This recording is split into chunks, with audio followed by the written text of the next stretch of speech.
Hello welcome to all. स्वागत है आप सभी का मेरे यूट्यूब चैनल में। आज की इस वीडियो में आपको बताने वाला हूँ एयरपोर्ट की जो वैकेंसीज निकली हैं उनके बारे में आपको क्लियर करने वाला हूँ। जो 2024 की वैकेंसी है जो आपका पहले आए थे, पहले भी इसका भारतीय एविएशन का आया था जो नोटिफिकेशन आया था, तो आप किसी ने फॉर्म नहीं अप्लाई कर पाया था। आज की इस वीडियो में आपको पूरा ईच एंड एवरीथिंग की डिटेल देने वाला हूँ। क्या क्या होता है, किस किस तरह से आपका एग्जाम आता है, किस तरह से आपका एग्जाम होता है, इंटरव्यू होता है या नहीं होता है। ये जो वैकेंसी है वो ऑल इंडिया लेवल पर है, तो इसमें कोई भी मेल एंड फीमेल कोई भी अप्लाई कर सकता है, ठीक है ना।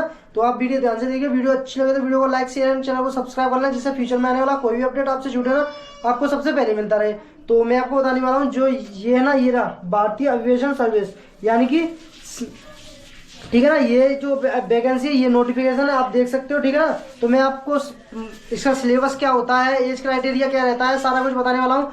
आपकी इसमें जो चालान फीस होती है, कितना लगता है, सारा कुछ ईच एंड एवरीथिंग आपको डिटेल देने वाला हूँ, ठीक है ना। तो आप वीडियो को ध्यान से देखिए, ठीक है। जो ये है जो भारतीय एविएशन सर्विस, ये आपकी बहुत अच्छी, इसमें जो आपकी सैलरी होती है, सैलरी पैकेज भी अच्छा होता है। तो इसमें जो वैकेंसी है, दो पोस्ट के लिए लिखी है, ठीक है ना, दो पोस्टों के लिए निकली है। एक है आपका कस्टमर सर्विस एजेंट, ठीक है ना, एंड लोडर हाउसकीपिंग के लिए ये वैकेंसी निकली है, ठीक है ना।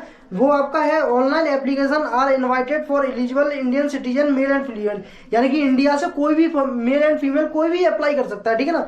ये इसमें दिया है, मैं आपको साइड में भी दे दूंगा, सो आप पढ़ सकते हो, या आप मेरे टेलीग्राम से जुड़ जाइए, ऋषभ क्लासेस का नया यादव से। तो मैं आपको टेलीग्राम पे ये सारी चीज अपडेट करा दूंगा, ठीक है ना। तो आप उससे जुड़ जाइए, ठीक है ना। Indian airport customer service agent and loader housekeeping by Bharti aviation service, ठीक है ना। ये आपकी वैकेंसी है, दो वैकेंसी है, इसमें कस्टमर सर्विस एजेंट की है और इसकी लोडर हाउसकीपिंग की है, ठीक है ना। तो इसमें जो कस्टमर सर्विस एजेंट की जो आपकी सैलरी रहने वाली है वो आपकी 13,000 से स्टार्टिंग होगी और आपकी 30,000 तक के अप्रोक्स जा सकती है, ठीक है ना। और जिसमें आप जिस जो है ना कस्टमर सर्विस एजेंट में आप जितना अच्छा इंटरव्यू दोगे उसके हिसाब से आपको सैलरी पैकेज दिया जाएगा, ठीक है ना।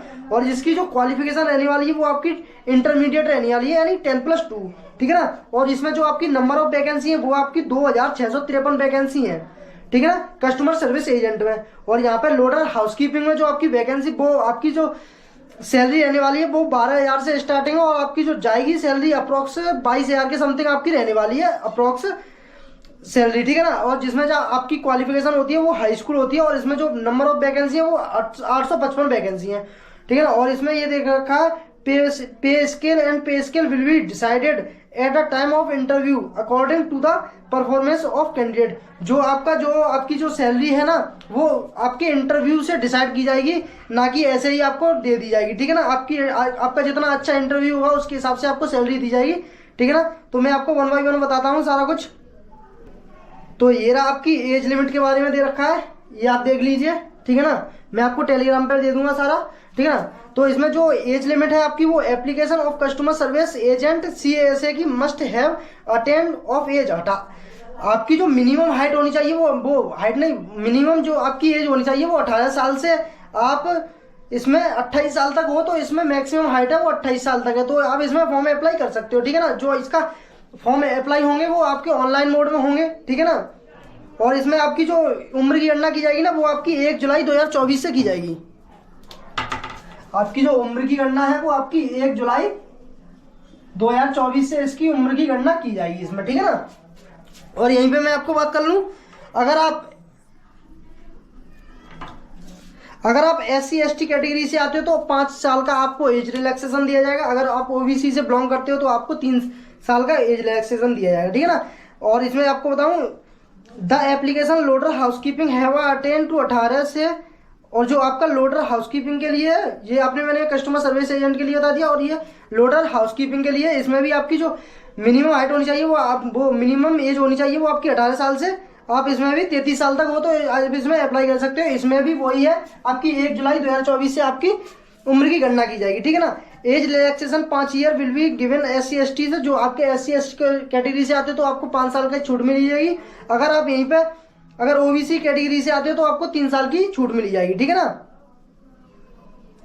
तो यहीं पे हम आपको बात कर लें जो आपकी क्वालिफिकेशन आपकी CSA की यानी कि कस्टमर सर्विस एजेंट की जो आपकी क्वालिफिकेशन रहने वाली है। Candidate must have intermediate senior secondary school certificate 10+2, ठीक है ना, इक्विवेलेंट फ्रॉम द रिकॉग्नाइज्ड, कोई से भी आपकी बोर्ड से हो सकती है, ठीक है ना, इससे कोई आपको डिपेंड नहीं करता, आप मतलब 12th पास होनी चाहिए, ठीक है ना। नोट इस पे क्या लिखा है, those who pursuing there candidate 10+2 for apply provisional.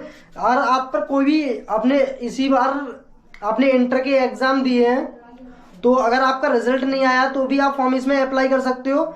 जो आपकी मार्कशीट है वो आपकी 1 सितंबर से पहले पहले आ जानी चाहिए आपके पास, ठीक है ना, तो आप इसमें अप्लाई कर सकते हो। यहीं पे आपकी जो लोडर हाउसकीपिंग की है वो आप 10th अगर पास आउट हो तो आप इसमें अप्लाई कर सकते हो, ठीक है ना।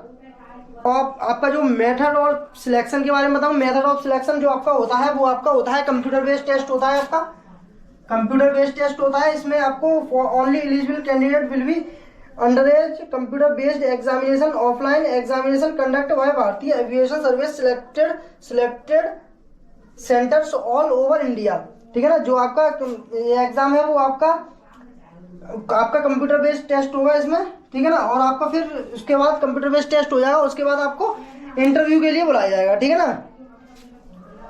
और आपका जो है इंटरव्यू के बाद आपका ज्वाइनिंग का प्रोसेस होगा वो आपका स्टार्ट हो जाएगा इसमें।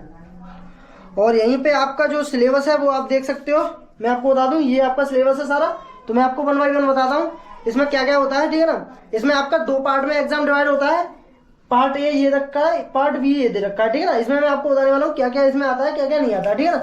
तो आपका syllabus examination, the exam will be consist 2 part, ये जो एग्जाम होता है वो 2 पार्ट में डिवाइड होता है, वो मैंने आपको पहले ही बता दिया, ठीक है ना।